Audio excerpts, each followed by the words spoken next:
Svijet je napustio jedan od najboljih igrača u povijesti NBA-a, Kobe Bryant. Igrač uz kojeg su odrastale generacije ostavio je veliki trag, a danas se cijeli košarkaški svijet oprašta od njega.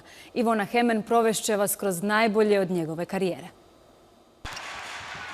Mnoge je natjerao da vjeruju u magiju.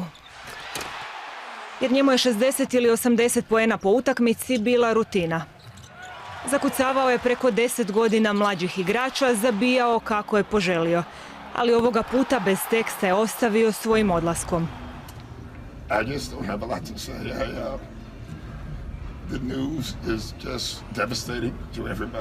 Pet titula NBA prvaka, od čega 3 uzastopne. Dvostruka titula MVP-a finala, 18 puta u NBA All-Staru.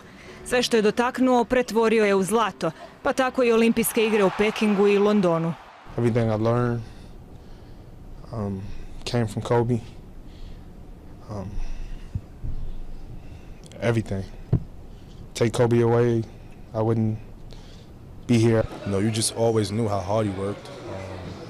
And that was the biggest thing for me was his work ethic and his mentality about the game.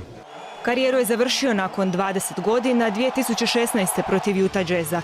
Uoči susreta Shaquille O'Neal poručio mu je: želim da postigneš 50 poena. Valjda je pretpostavljao da starac Bryant nema snage za toliko, a on je s 37 godina zabio 60 poena.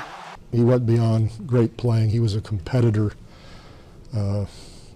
that goes unmatched, and it's what made him as a player so attractive to everybody. That focus, that competitiveness, that will to win. Draga košarko, hvala ti. Tako je započeo svoje oproštajno pismo uoči mirovine. A mi mu samo možemo reći: Kobe, hvala ti na košarci.